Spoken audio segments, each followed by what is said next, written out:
Hi, I'm Ellie. And I'm Sarah Jane. Hi, and I'm Fleur, and welcome to our podcast, our very first podcast, which is called The Spirit of Creative Entanglement. So we're Hand to Health. We're three art psychotherapists, and we're really excited to be with you as we start this venture. Today is really a space of introduction to us three and let you know a little bit about what we're planning and around new beginnings. That's our topic for this month or for these next few podcasts. And we're going to be using objects to help us introduce ourselves and to explain our stories. And that can maybe be a little bit of insight of how we use those podcasts. That can be a little bit of insight of how we use those objects in our art psychotherapy rooms and with clients as well, which may be a bit handy to see. I will start. I brought today my transforming Oh, yay! um, dinosaur, Yeah, um, mostly because he hides. that just looks so. Oh, sorry. There's head going back like that. Yeah, Mostly because he hides, and I think new beginnings like this one for us can be a little bit scary. So I was just thinking about how we transform. We have spent many a year at the moment trying to, produce something and talk about augmented reality with art psychotherapy and all sorts, and just seeing how he grows and how sometimes we need some fierceness and sometimes just development really into something. Also I was thinking about how dinosaurs do we know a lot about but not everything about, and we're still discovering new things and new processes with that. So this is the little object was making me think of our new beginnings. I really like that. And I think I've been thinking a lot about new beginnings and how, yeah, scary they can feel. And actually, that need to hide quite often is what comes up, isn't it? That need to kind of disappear for a bit and just try and find the right space, the right moment to take that step. So I really like that. That's brilliant. Mm. I didn't know whether maybe also for people that can't see, that are just listening to us, a little explanation of our objects. So it's a fluorescent dinosaur that bends itself and molds itself into back into an egg shape and then can grow again. And we will be doing this on YouTube as well if you feel like watching and seeing. Yeah. Yeah, I brought an animal as well. Actually, we've got three in one. I've got three little fish, if you can see these. Two, three. These are actually paintbrush holders, which I use to rest my paintbrushes on, and they were a gift to me, and they just I love them. There's something about fish that is very um, relevant for me and new beginnings. I remember when we started our training together, which 8+ years ago now, we had to do one of the very first things we had to do was kind of imagine a journey, and we had to do ourselves in some kind of journey way. And I was in the river, and fish were very much part of that at the start of the journey, just that wondering where the river might take me, not being sure, but being prepared to go with the flow and trusting. And there's something about that in these fish that when I saw them today, I thought, yeah, new beginnings. And my fish are, yeah, on the journey with me. So, yeah, I see you have three also. I have three as well. Absolutely. So, yeah, the three of us on our journey together, Yeah. um, letting ourselves go with the flow and see where it may take us. Mm. Yeah. Mm. I know, Fleur, you were going to pick something straight away as you walked in just before this, so I'm eager to wonder. I was, wasn't I? And I didn't actually. What happened? I was on my dog walk this morning, and very early this morning, and I came across, as we are at the moment, little eggshell. Wow. And that thought, oh my gosh, new beginnings. And I'm wondering, the incubation that has happened in here, a bit like, I guess, kind of how we've been incubating. I don't know if there is such a gestation period as long as ours in terms of an animal. So I can't really equate it with that 8 years. I know elephants are a long time in gestation, but so yeah, this really for me was thinking about, oh, okay, this is something that's been incubated in here. It's been growing and now it's hatched. And so that was the leftover, the remnants of the egg. And there's something actually thinking about new beginnings and transitions that's quite fragile about it too. Yeah. And taking that leap of faith, taking sometimes when we do new beginnings, it can be a little bit scary, like you were saying, Ellie, and actually there's something about this being quite sort of delicate and fragile, yeah. And just thinking about from a paint point of view, it's an eggshell. And you were talking about your little fish holding the paintbrushes. And I thought, yes, having, again, that's synonymous, isn't it, with paint? It is. Yeah. So colour and the actual finish. So, yeah. It's beautiful. It just, it holds such a story, doesn't it? Just this little egg and the journey that little bird has been through that we can imagine. Yeah, it's beautiful. And we don't know, do we? We won't get to hear kind of the end of that story either because that bird has flown away, and so yeah. And that I think something that's to how we hold that as well, the unknown that we don't know, and what we can imagine, which I think as art psychotherapists, we use a lot of our imagination and encourage, I guess, our clients to use imagination. It's a really, really important part of our work, isn't it? Yeah, massively. There's something else about yours, Fleur, that's making me think about how we move forward into a new beginning. What is it that we are leaving behind? Because very often we do leave something behind. We move forward into something new. We can choose what we take with us sometimes, but we can also have some choice in what we leave behind. And little bird has left his safety of his egg and flown on, and that's been part of his story, an incredibly important part. But now it's just been waiting there for you to find. And I think that's a really interesting aspect of new beginnings as well. Yes, because I guess leaving a secure base, Mm. then going off to find another one, finding that, yeah, we often talk about anchoring, don't we, as a kind of a secure base. Yeah. Is to have that as a foundation before you make that sort of leap, that next move, that next step. Yeah. And talking about that incubation period, potentially that's what we've become for each other, is this secure base a little bit before we do something nerve-wracking like this and take that leap out and leave our shell behind, because we've spent so much time together building things and talking through things and noticing our differences and our similarities of each other and of our work, and what we care about, and building our morals as well and our spaces too. And I think that sometimes helps as a team or as a growing. Yeah. And thinking of us as a team, I'm wondering whether we should let our listeners, our viewers, know exactly what it is that we do. We've introduced ourselves as art psychotherapists, but for those who are not an art psychotherapist, what is that? And yeah, I suppose we could talk about our journey, where we started, to kind of give a flavour. We trained together, didn't we? So we trained as integrative art psychotherapists. Yeah.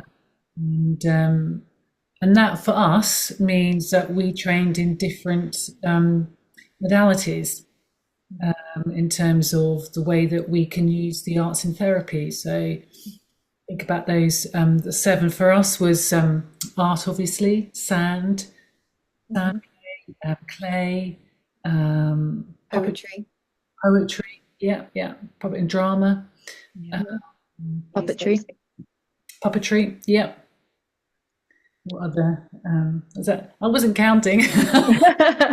We're all smiling at puppetry because we all had moments with puppetry. Any other art psychotherapists out there will know probably these moments. Really strong way of working, really big way Very of powerful. working. Very powerful. Yeah, that's right, Sarah Jane. So that's why we all smiled there for a moment. But yeah, music is another one. Yeah.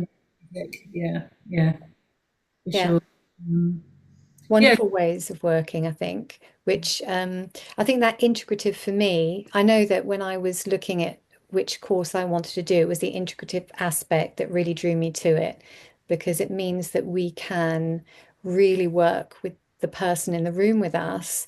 What is it that they really connect to? What is it that's going to really make a difference for them? And we've got all of these different ways that we can invite and bring into the room, which is brilliant. And I think that's a little bit like our podcast as well, to be honest. Thinking about this going forward, Spirit of Creative Entanglement. I think also, I'm speaking for all of us, but say if it's different, but I think also it's this integrative approach to our health, to our mental health, to our emotional health, in the space of entanglement, in the space of the quantum world, in the space of energy. I think we'd be really interested in talking to people that are in that world, that have trained in those kind of health systems, also mind, body, and soul. So this kind of awareness that not just behavioral, therapy, where we're thinking about our thoughts and our behaviors, but also how our body, how our soul, how our spirit is involved in that as well. And then with the creativeness too on top. So kind of getting artists involved with discussions. Yeah. When we think about that, as far as you were talking, Ellie, it was like, because we know that the arts have been used in every culture. That's one thing in humanity I think that we've got in common, is that the arts have been used in every culture in a way to express ourselves, traditionally, historically, whether that is through dance, music, other parts of creativity. And I think now that a lot of the research and the theory that we are coming across now is very much around the integrative model. It's not just about all in our head. This is we are in terms of, from a physiological sense, how we are made up as beings, and it's so important to take all those other aspects of us on board, a really holistic view of how we are, of how we show up, of how we are in the world, how we relate to each other. I think that's a perspective to have, which brings in so many different realms, like you were saying. That's it, I think. And that's for us, one of the really key things about this space is to explore those realms and to really be able to be curious about them, but through the lens of our art psychotherapy. So really using the art in all those different ways as the anchor to what we're doing, what we're thinking about, as that thread that just kind of flows through all our questioning. I think we're going to be really open and curious about so many different aspects of life. And it's really lovely to think about that exploration as having that anchor that just keeps us grounded. Yeah, really looking forward to it, actually. I mean, because we're going to be having some guests on as well. So we've already kind of, would the right word be to secure? Have we not? I mean, we're not holding her down or keeping that we're really actually interested to talk to, because I think that she has such a rich background and what I know of her anyway, in terms of her the way that she expresses herself through art, and also works as a therapist. So that's really going to be really interesting. Yeah, absolutely. And things like working with dreams and all these other elements of us and of humans, of self, and how that comes into art therapy. We're wondering about having months dedicated to subjects like dreams, for one as an example. Obviously, there are so many subjects out there. So if anyone wanted to ask us about a subject that they wanted to for us to discuss and hold, I'd be really interested in that as well, because obviously we don't know everything by far, and things are amazingly progressing in this world. And that's one thing actually I really do love about being a psychotherapist, is that your learning just never stops. It's Yeah. so continuous. And yes, there's those 101 things that we'll bring up and discuss as well, probably in this. And those very normal parts of therapy, or being a therapist, or being in therapy, but just the discovery of ourselves as humans, and what we can do with this space that we're so privileged to have, with these people, in their vulnerable spaces as well, and in their emotions that we really struggle to attach ourselves to, I think, these days, in this day and age, to give ourselves space to do that. Being able to just continuously learn about that and process that with you guys, Yeah. yeah, Yeah. Isn't it? Because we are constantly evolving. yeah, Mm.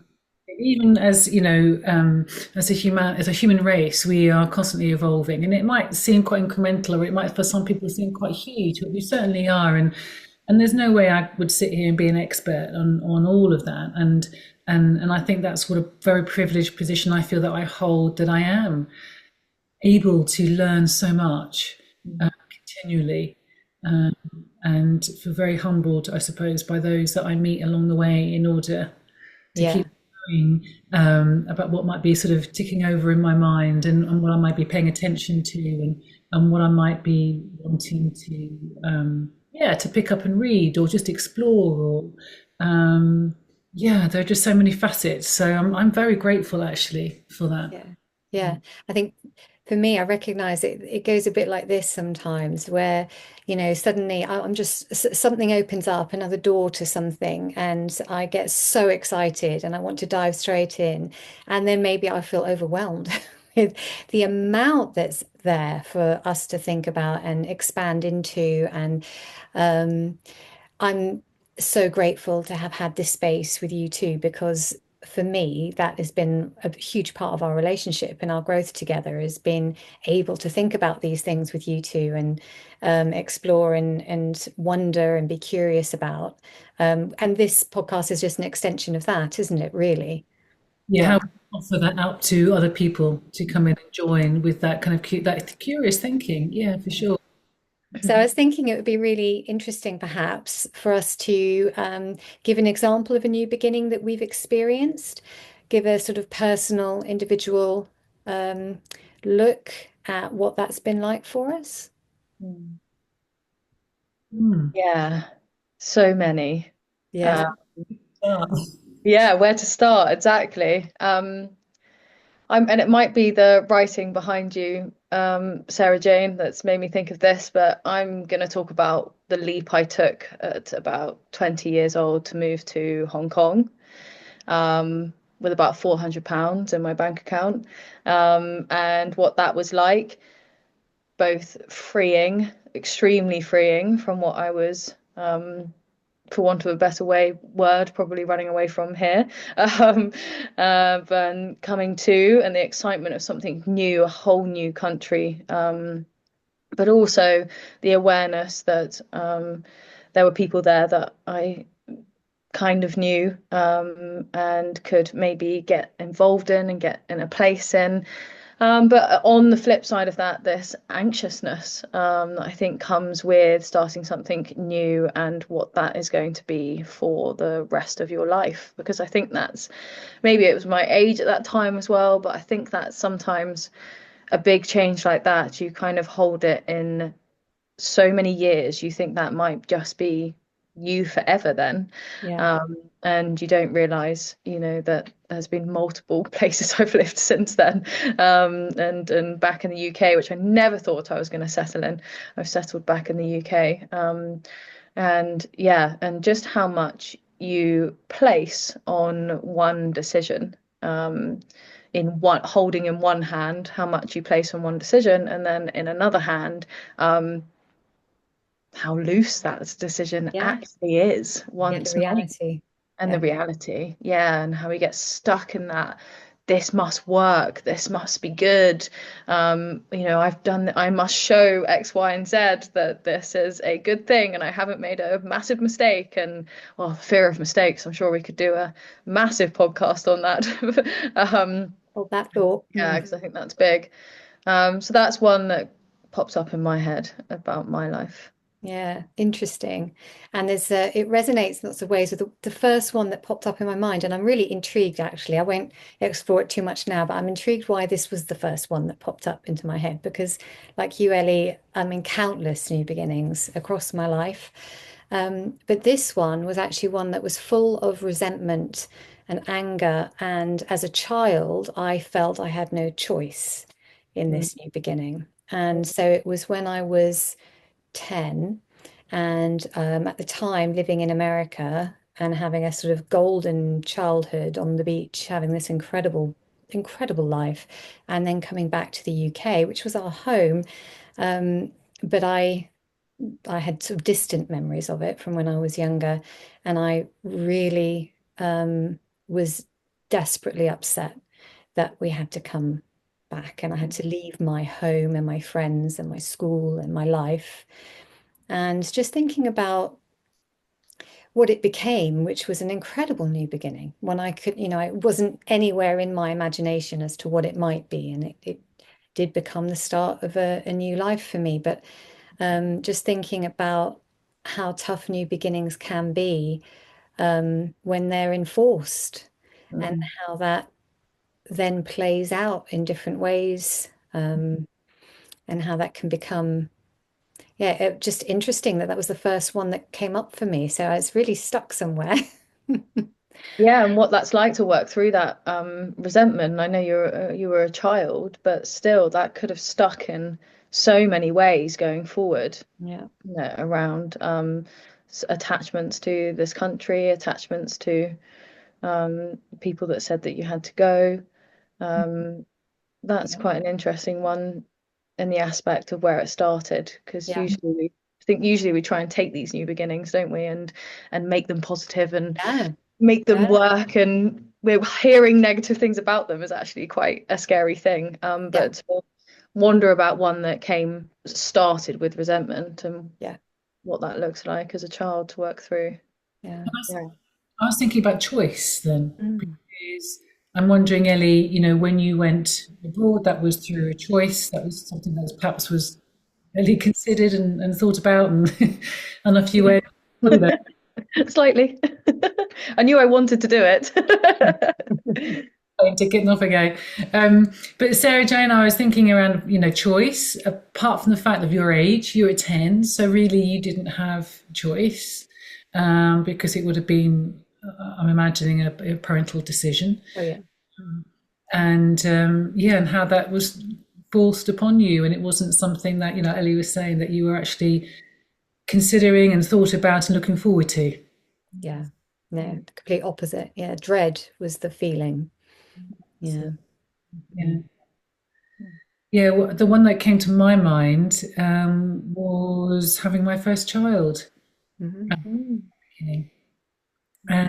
all of that brings with you, and that there is, well, in my experience, because I know there are very many different, experiences, but there was that, sort of anticipatory excitement and anxiety, and also a huge not knowing.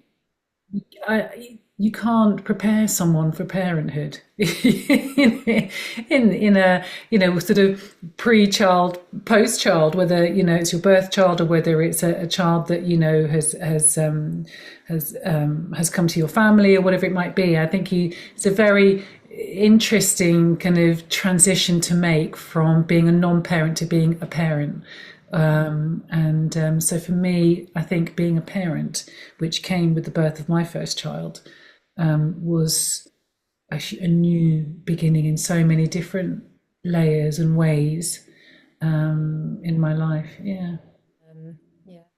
This has just been an introduction, and it's been a lovely space for us just to think about our hopes for what comes next.